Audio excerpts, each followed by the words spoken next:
Okay, let's just take a second step back. Imagine it's autumn 1997. Mm-hmm.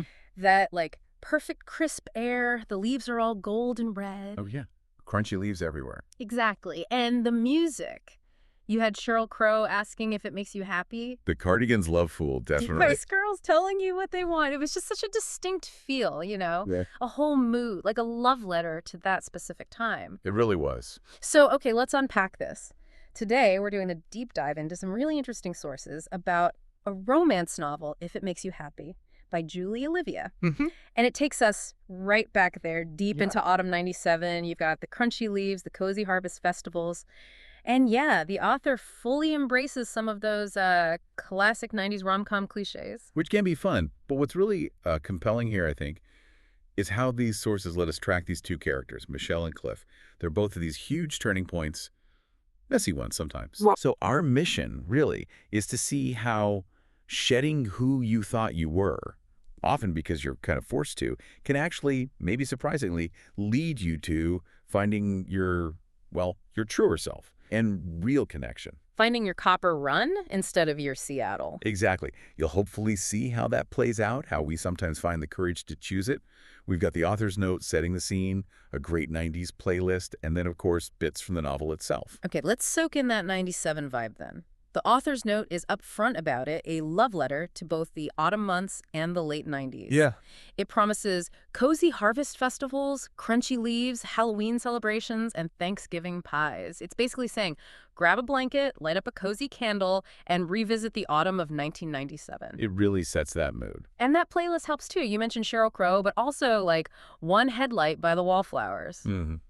It just puts you right there. It absolutely does. Yeah. And the setting for all this is Copper Run, Vermont. Right. The source is painted as this like small, picture-perfect town Right. in the middle of nowhere, but all done up for the harvest festival. Hay bales, pumpkins, string lights. It sounds lovely. It does. And think about the contrast for Michelle. She comes from Seattle, where it's all buildings overshadowing already scarce trees, and suddenly she's in Copper Run, which is all foliage and fences. Mm-hmm.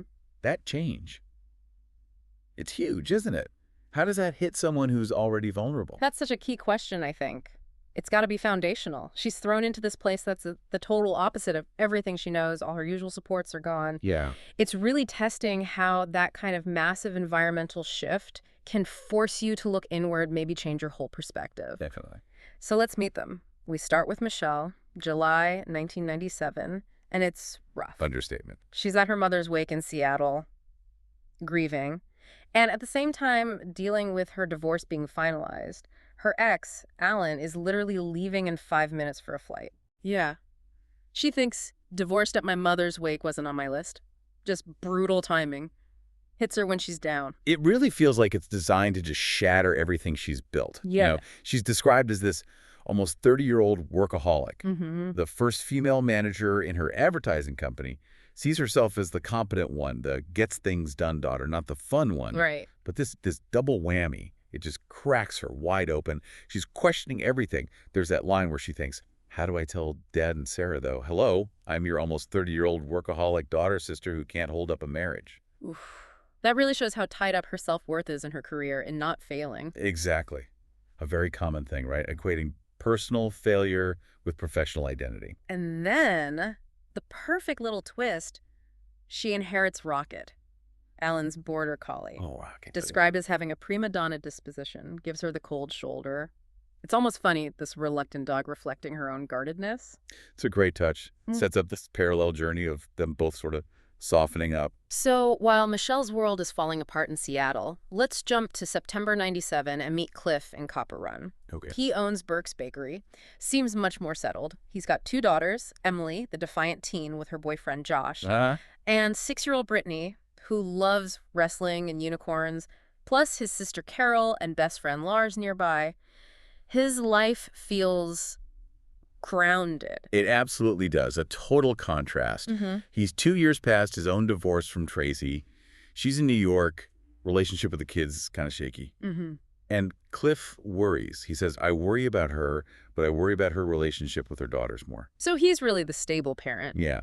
Unlike Michelle, who's adrift, Cliff has poured everything into that bakery, dove headfirst 2 years ago. He's committed, stable, busy. A real caregiver. And their paths cross, but subtly at first. Michelle sees him at the wake. Right back in Seattle. She thinks he's traditionally handsome, very much like Alan, but then she clocks these non-Alan features, the loose hair, the slightly crooked nose. A laugh line. Yeah, that laugh line that doesn't know how to disappear, even at a funeral. And his gaze just snags on hers, like a stuck zipper.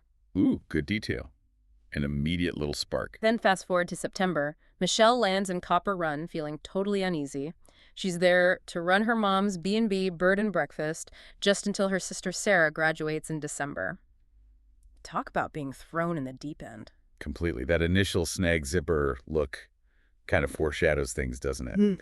But yeah, arriving at the B&B, she is not comfortable. It's pushing back against this new life she didn't ask for. And she hates the decor, the pink quilt, all the frilly or lacy stuff for the honeymoon package. She just thinks it's yuck. Yeah. What does that tell you? Her, professional buttoned-up self hitting this wall of fluffiness. It's fascinating, right? Here she is, gets things done, built her career from nothing. But pink quilts, that's not in her skill set. Oh. It immediately shows her weak spot. Her own words, her bedside manner is apparently not pleasant, and that forces her hand.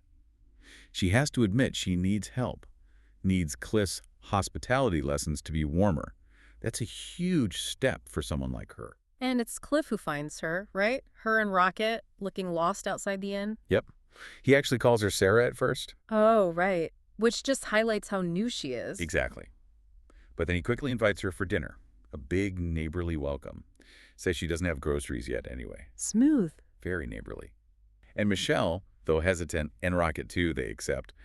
And boom, she's pulled right into Copper Run and into Cliff's orbit. It doesn't take long for her to realize managing an inn is harder than it looks, even with her background. Yeah, advertising skills don't quite translate to fluffy towels and breakfast orders. Totally. She tries baking cinnamon rolls from a recipe she finds, only for Cliff to casually mention, I wrote it for her, meaning her mother. Oh, wow. Right. It just instantly shows how deep his connection was to her mom, to this place.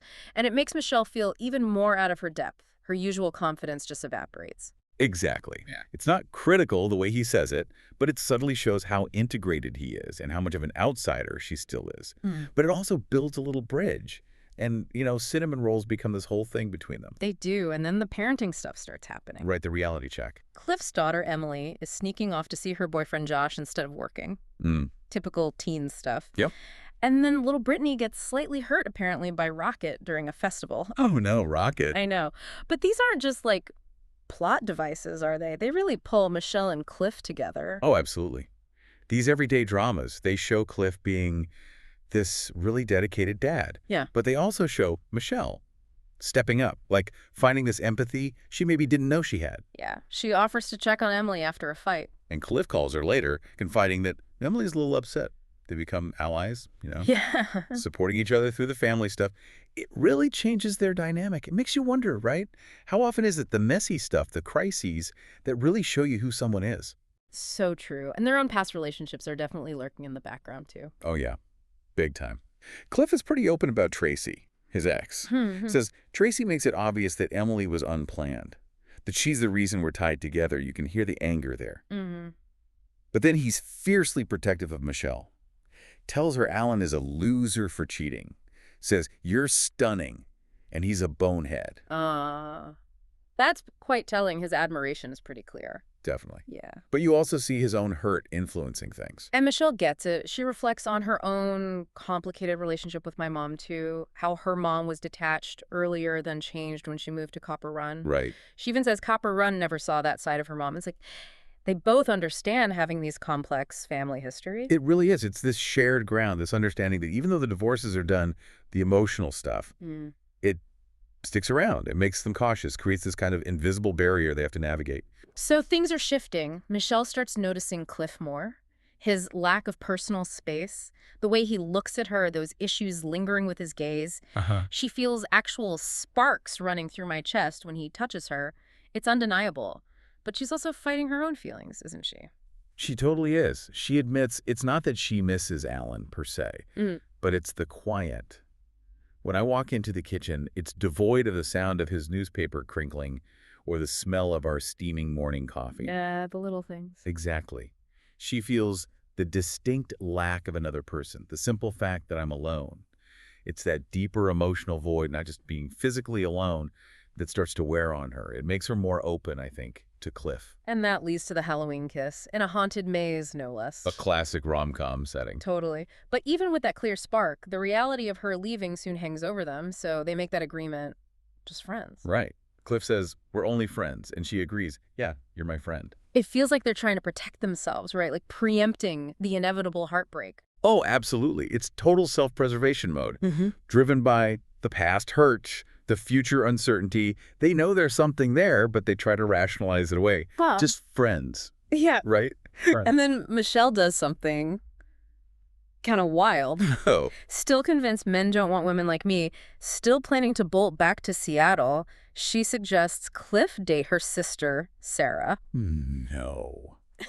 Seriously. Seriously, Sarah, who Cliff thinks is smiley with dimples that I could tuck my thumbs into. Yeah. Talk about complicated. Wow. That's self-sabotage on another level. Like she's trying to prove herself right or push him away for good. Maybe both. Yeah. And Cliff, bless him, he actually agrees, thinks if this will make Michelle happy. But the date, he realizes it was actually kind of shitty.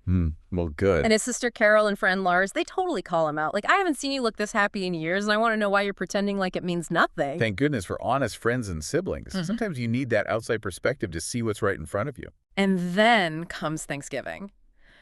The big realization moment for Michelle. The turning point. She's watching Sarah flirt with Cliff, and suddenly, bam, the whole room shifts, and I'm a little dizzy. My fork clatters to my plate, and all at once, I know it as clear as day. I love him. I love him, sarcastic, floppy-haired Clifford Burke. Goosebumps. It's such a powerful moment. And it really highlights that love isn't always like lightning bolts. Sometimes it builds slowly through seeing someone be a good dad, through shared jokes, through leaning on each other. Yeah. It's the culmination of everything they've been through. Not just a sudden whim, but this deep knowing that grows out of vulnerability and support. So after that, no more pretending. Michelle feels irritated, full of this energy. She confronts him, asks him straight up, why did you go on a date with Sarah? Admits, I didn't like it. Finally. And Cliff, just as wound up, fires back, have you ever thought I might be happy with you? Admits, he's stuck in my own damn head with thoughts of you that I can't get rid of. Yes. The dam breaks. Yeah. All the unspoken stuff comes pouring out. And that leads to them finally truly connecting, getting intimate. Michelle finding heaven in my palms with him. And Cliff feeling like she was made for me. It's clear this is real deep stuff, way beyond just friends. Definitely. The physical connection confirms the emotional one. But then Seattle calls again. The inevitable complication. Michelle gets a job offer from her top client, Topsies, to build a travel agency. It's literally her dream offer. Everything she worked so hard for. With her old life calling her back. But she feels this sudden pool of unease, thinks this is perfect. So why doesn't it feel as good as it should? What's happening there? That's the core of it, isn't it? That is absolutely the core. It's the ultimate test. The Seattle offer represents everything she thought she wanted, the career, the success, that specific identity. But the unease, that shows how much she has changed. Yeah. Copper Run, Cliff, even the B&B. Yeah. They've shown her a different kind of fulfillment. She's realizing that the perfectly planned life isn't necessarily the happy life. Connection, belonging, those things are starting to matter more. Exactly, which leads to her making that huge decision. She turns down Seattle, she stays in Copper Run, puts owner and operator on the plaque at Bird and Breakfast. Such a powerful moment of choosing herself, but a new version of herself. It's not rejecting her skills. She'll use her advertising smarts for the B&B, but grounding them in community, in connection, choosing genuine happiness, not just ambition. And Cliff, he's worried she'll leave, understandably, but he supports her, even offers long-distance, promising astronomical phone bills. He lets her go to the airport, which must have been terrifying, but then he does something amazing. He finds a letter from her mom. Oh, what does it say? Well, it's a letter her mom wrote to Sarah, giving her advice about running the inn, and there's this line, if Cliff Burke still lives next door, he will bake for you. I made him promise he would, and he is a man of his word. Oh, that's brilliant. Mom knew. Kind of feels like it, right? A little nudge from the past. Totally. So Cliff races to the airport, gives Michelle the letter. She reads it, looks up and just says, I don't want to go. I love you. Yes. Airport declaration. Big kiss amidst the chaos. They choose each other right there. Perfect. Absolutely perfect. And then we jump to New Year's Eve, now Michelle's new favorite Copper Run holiday. Nice. The town square is all decorated. There's an ice rink. She's working Cliff's bakery booth. And that plaque at the B&B proudly says, Michelle Cadell, owner and operator. Full circle. She found her place. She really did. And the transformation is so clear. Remember how she struggled with Rocket? Oh, yeah, the cold shoulder collie. Now he just leans into her hand. He's content with any title as long as he's here. That's beautiful. Rocket's journey mirrors hers exactly, doesn't it? Finding belonging, contentment, both of them healed in a way. Totally. And we get Cliff's thoughts, too. How he realized he liked her, felt something he hadn't since I was 16. Oh. He loves her complexities, sees her as tasting like caramelized sugar and cinnamon and all the layers of flavors in between. That's lovely. Captures her perfectly. And the final word goes to Rocket. He thinks, funny guy says stuff that makes my girl laugh. And I love it when she laughs. When I first met her, she didn't laugh at all.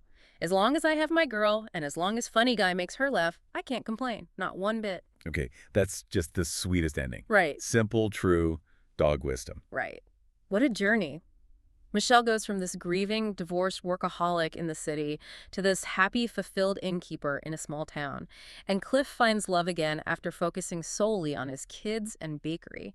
It really drives home that sometimes happiness means letting go of the plan, you know? Embracing the unexpected, being vulnerable, finding joy and connection rather than just checking boxes and connecting it back.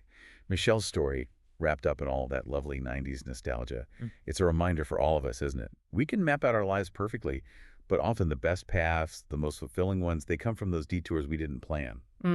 It takes courage to choose differently, to choose what actually makes you happy, not just what looks good on paper. It's about choosing real happiness over that idea of a perfect life. Choosing your Copper Run over your Seattle. Exactly. So maybe the question for you listening is, what's your Copper Run? Is it a place, a person, maybe just a different way of being? Yeah. And the bigger question, are you willing to let go of your own perfectly planned Seattle to actually find it?